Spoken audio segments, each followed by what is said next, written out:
Well, it's time for chapter 11. Aslan is nearer.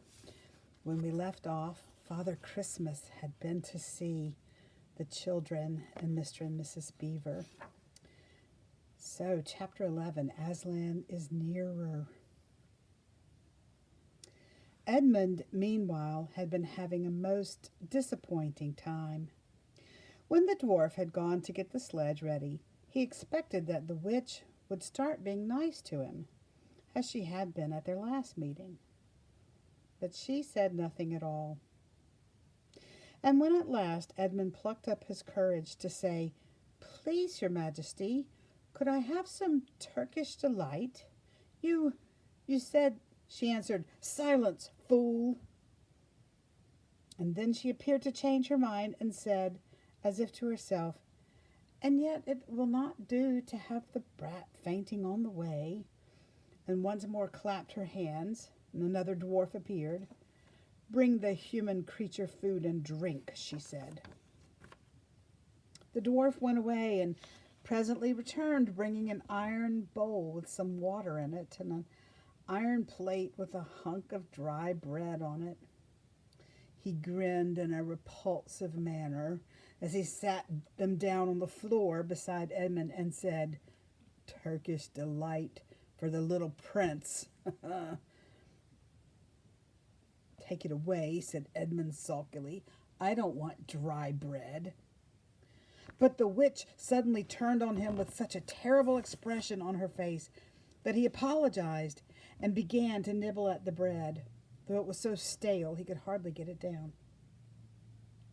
"You may be glad enough of it before you taste bread again," said the witch.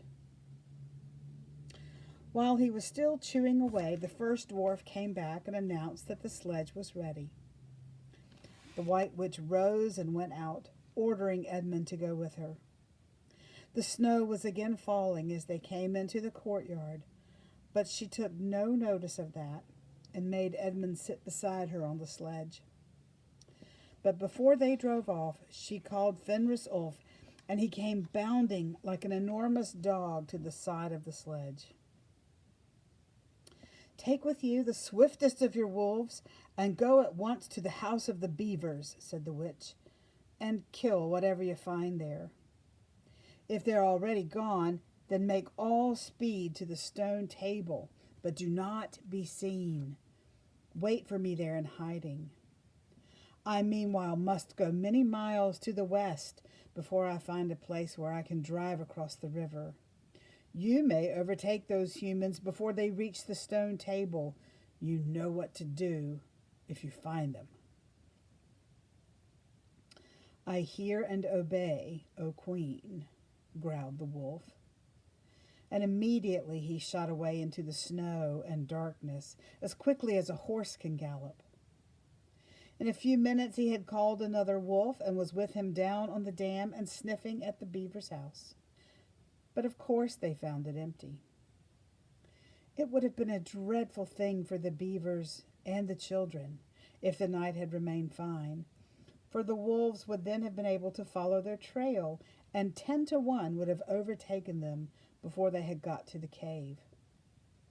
But now that the snow had begun again, the scent was cold, and even the footprints were covered up. Meanwhile, the dwarf whipped up the reindeer, and the witch and Edmund drove out under the archway and on and away into the darkness and the cold.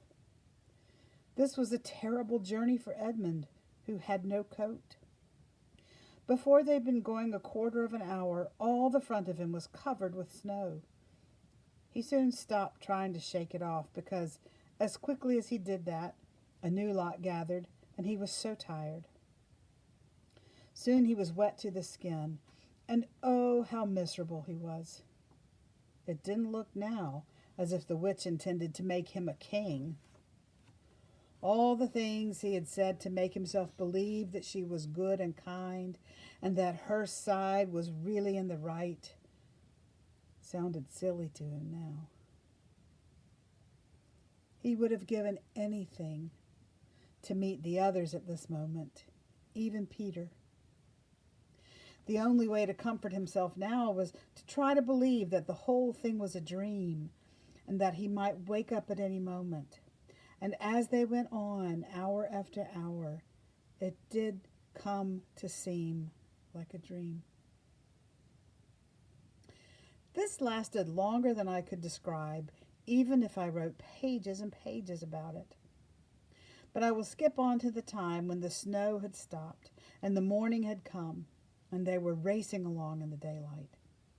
And still they went on, with no sound but the everlasting swish of the snow and the creaking of the reindeer's harness. And then at last the witch said, "What have we here? Stop!" And they did. How Edmund hoped she was going to say something about breakfast. But she had stopped for quite a different reason. A little way off at the foot of a tree sat a merry party, a squirrel and his wife with their children, and two satyrs and a dwarf and an old dog fox, all on stools round a table. Edmund couldn't quite see what they were eating, but it smelled lovely, and there seemed to be decorations of holly, and he wasn't at all sure that he didn't see something like a plum pudding.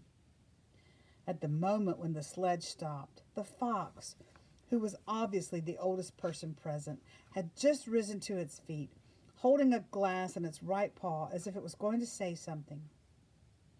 But when the whole party saw the sledge stopping and who was in it, all the gaiety went out of their faces. The father squirrel stopped eating with his fork halfway to his mouth, and one of the satyrs stopped with its fork actually in its mouth, and the baby squirrels squealed with terror. "What is the meaning of this?" asked the White Witch. Nobody answered. "Speak, vermin," she said again, "or do you want my dwarf to find you a tongue with his whip? What is the meaning of all this gluttony, this waste, this self-indulgence? Where did you get these things?" "Please, your majesty," said the fox, "we were given them." "And if I might make so bold as to drink your majesty's very good health." "Who gave them to you?" said the witch. "Father Christmas," stammered the fox. "What?" roared the witch, springing from the sledge and taking a few strides nearer to the terrified animals. "He has not been here. He cannot have been here. How dare you?" "But no. Say you have been lying, and you shall even now be forgiven." At that moment, one of the young squirrels lost its head completely. He has, it squeaked, beating its little spoon on the table. Edmund saw the witch bite her lips so that a drop of blood appeared on her white cheek. Then she raised her wand. "Oh, don't, please, please, don't," shouted Edmund. But even while he was shouting, she had waved her wand, and instantly, where the merry party had been, there were only statues of creatures, one with its stone fork fixed forever halfway to its stone mouth, seated round a stone table on which there were stone plates and a stone plum pudding. "As for you," said the witch, giving Edmund a stunning blow on the face as she remounted the sledge, "let that teach you to ask favor for spies and traitors. Drive on." And Edmund, for the first time in this story, felt sorry for someone besides himself. It seemed so pitiful to think of these little stone figures sitting there all the silent days and dark nights, year after year, till the moss grew on them, and at last even their faces crumbled away. Now they were steadily racing on again, and soon Edmund noticed that the snow, which splashed against them as they rushed through it, was much wetter than it had been all last night. At the same time, he noticed that he was feeling much less cold. It was also becoming foggy. In fact, every minute it grew both foggier and warmer. And the sledge was not running nearly as well as it had been running up till now.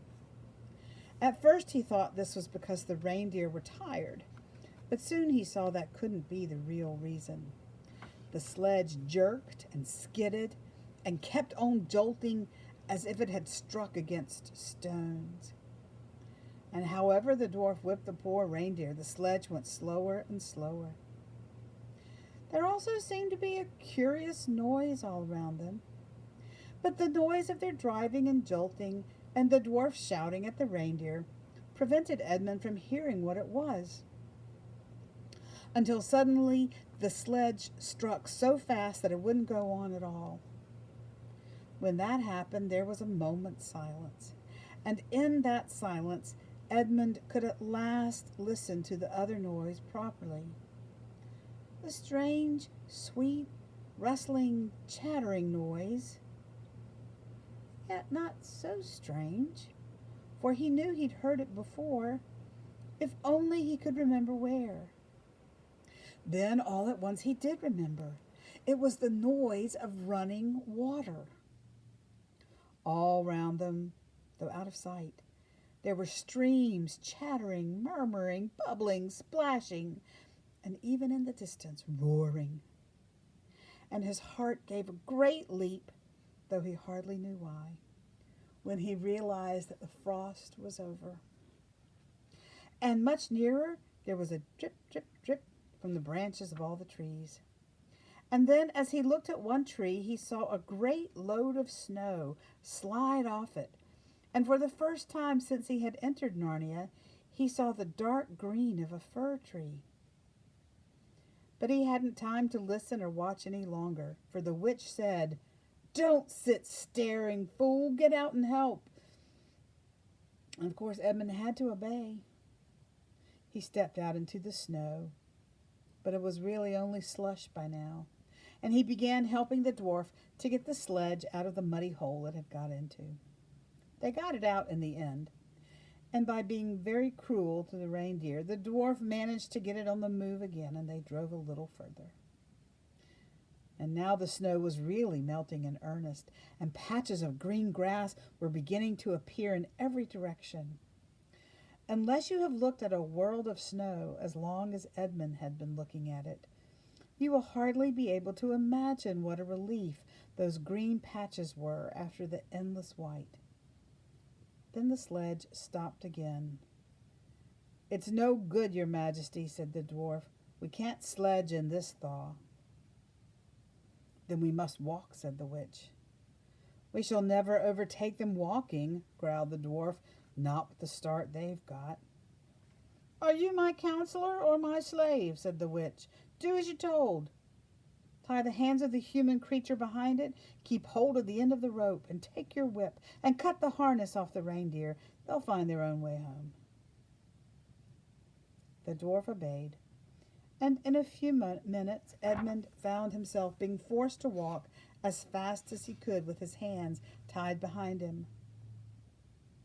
He kept on slipping in the slush and mud and wet grass, and every time he slipped, the dwarf gave him a curse and sometimes a flick with the whip.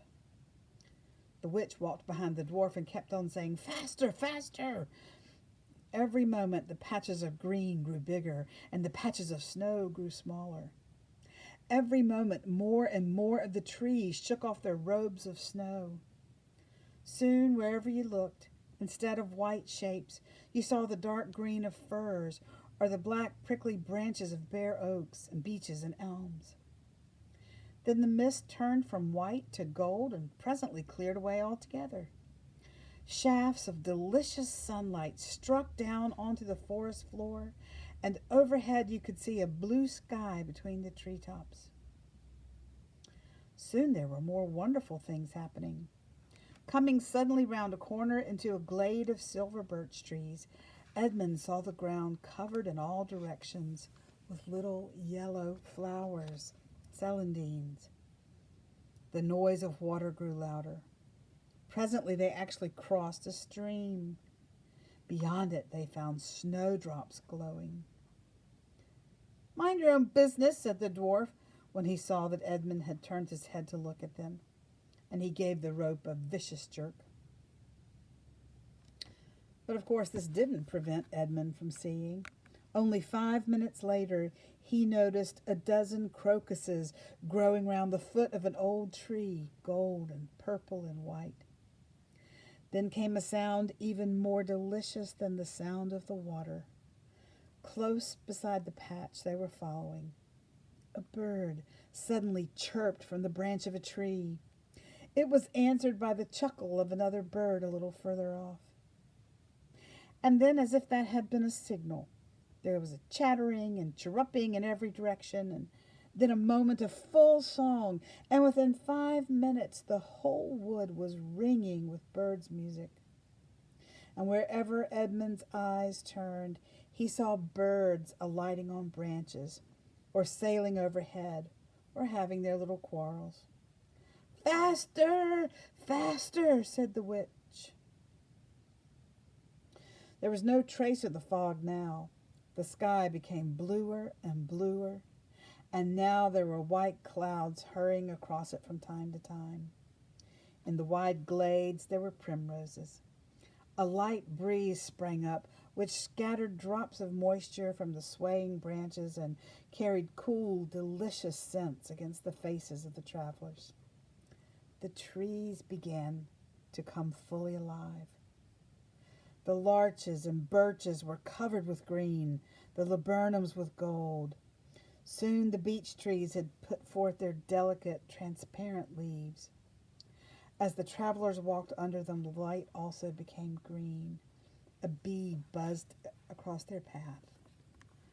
"This is no thaw," said the dwarf, suddenly stopping. "This is spring. What are we to do? Your winter has been destroyed, I tell you. This is Aslan's doing." "If either of you mentions that name again," said the witch, "he shall instantly be killed."